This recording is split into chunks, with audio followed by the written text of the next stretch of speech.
Et salut tout le monde, bienvenue dans cette préséance qui sera consacrée à La Loi de la Jungle d'Antonin Perejatko. Perejatko, si ça se prononce pas comme ça, autant pour moi.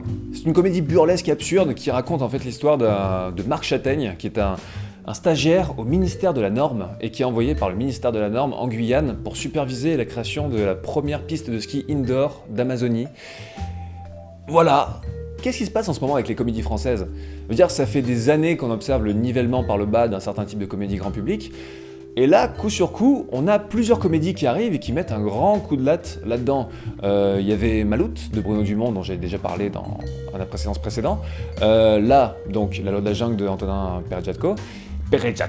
Et il y a aussi un film que j'ai pas vu mais qui m'intrigue beaucoup, c'est Cosmodrama, qui est un film de science-fiction, une comédie science-fiction un petit peu absurde, où il y a des gens dans une station spatiale ou un vaisseau, je sais pas, qui parlent des choses de la vie, ils dansent un petit peu aussi. Il y a Jackie Berroyer dedans, ça m'intrigue beaucoup. Bref, La Loi de la Jungle, pendant les 20 premières minutes, j'étais pas convaincu, j'étais un petit peu en attente de voir quel type de film ça deviendrait.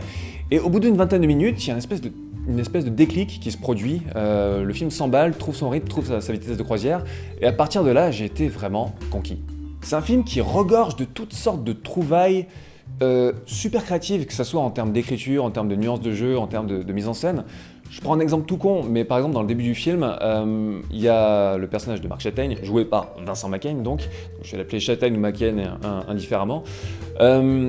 Il est au ministère de la Norme, il y a son supérieur qui fait un speech, supérieur joué par Jean-Luc Bideau, et il y a ce moment où Jean-Luc Bideau juste se lève de son bureau, va derrière Macaigne tout en continuant à parler, mais Macaigne n'est pas très à l'aise, l'autre est en plus derrière lui, donc il est physiquement pas à l'aise parce que protocolairement il sait même pas s'il doit se retourner. Et en plein milieu du monologue, en fait, sans que le monologue cut et que le discours continue vraiment tel quel, il suit son cours, en fait, la caméra recut sur le bureau où Jean-Luc Bideau est assis, reproduit le même mouvement, se lève, va derrière Macaigne et ça se reproduit 2 fois.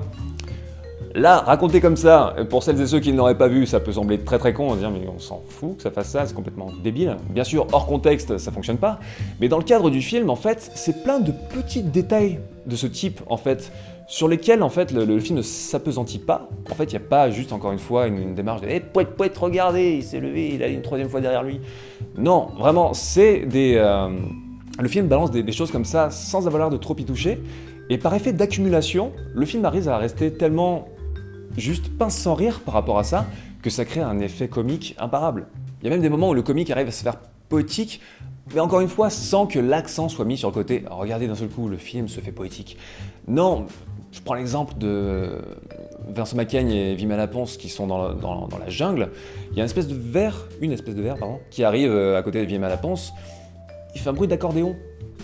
Ça n'a aucun sens, c'est absurde. Sauf que la manière, le timing avec laquelle le verre bouge et produit son effet d'accordéon est déjà incroyablement drôle. Mais il y a une sorte de tendresse dans cette scène, même une petite mélancolie qui sourde par-ci par-là. Et c'est vraiment un film qui arrive à la fois être bien rentre-dedans et juste frontal par rapport à son humour absurde, mais sans avoir l'air, encore une fois, d'y toucher. Ça crée cet équilibre instable, mais pourtant très, très productif, entre un côté assez bourrin et un côté assez subtil. Vous voyez de quoi je parle ?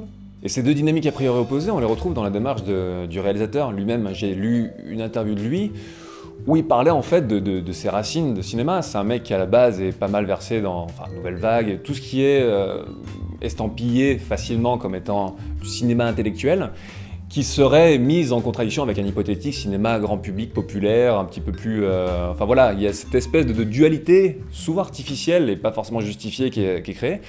Et ce mec arrive avec ce background cinématographique en livrant des comédies qui sont très enfantines, mais dans le bon sens du terme. Il fait complètement tomber les barrières. J'ai l'impression qu'avec... je parle que de ça en ce moment, avec The Strangers qui faisait tomber les barrières, ce film aussi, La Loi de la Jungle, fait tomber les barrières. Alors si vous suivez un petit peu la chaîne, vous savez que j'aime l'humour absurde, c'est notamment pour ça que j'avais beaucoup aimé Maloute de Bruno Dumont. Et là on a aussi affaire à un type d'humour très très absurde, presque encore plus que Maloute, même bien plus encore, il pousse le bouchon encore plus loin.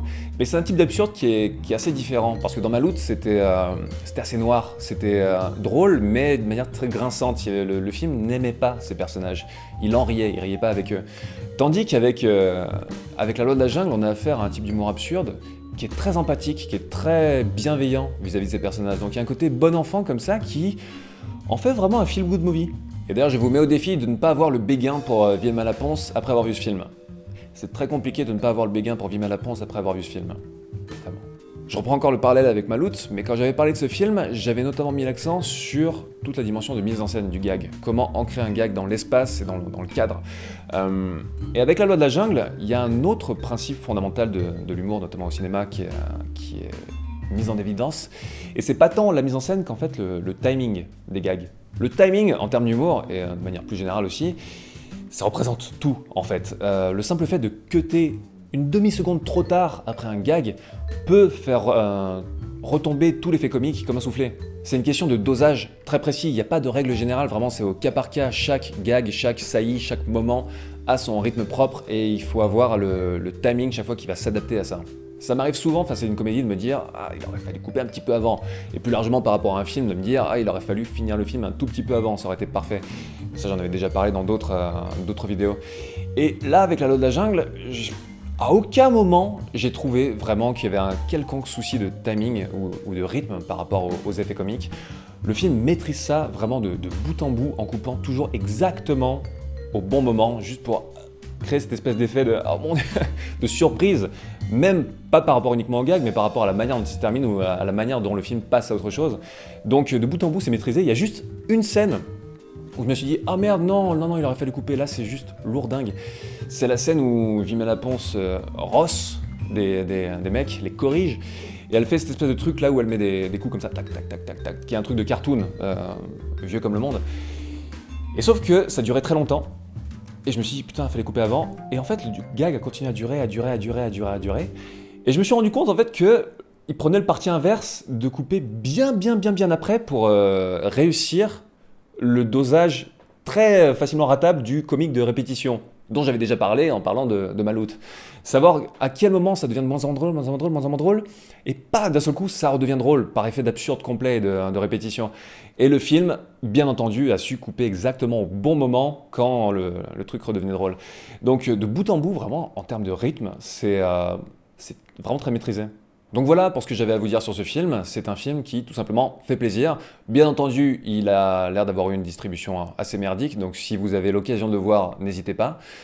Ça fait plaisir là, ce coup sur coup, d'avoir vu plusieurs bons films vraiment qui m'ont vraiment plu sans que j'ai d'arrière-pensée ou je sais pas trop. Surtout après tous les films que j'avais fait dans les deux après-séances précédents, où là globalement j'avais vu que des films qui me laissaient en mode bah. Donc voilà, coup sur coup, dans des genres différents, petits coups de cœur qui vont bien. Et je vous dis à très vite pour le troisième et dernier après-séance de cette petite série qui sera consacrée à Conjuring 2. Donc voilà, à très bientôt.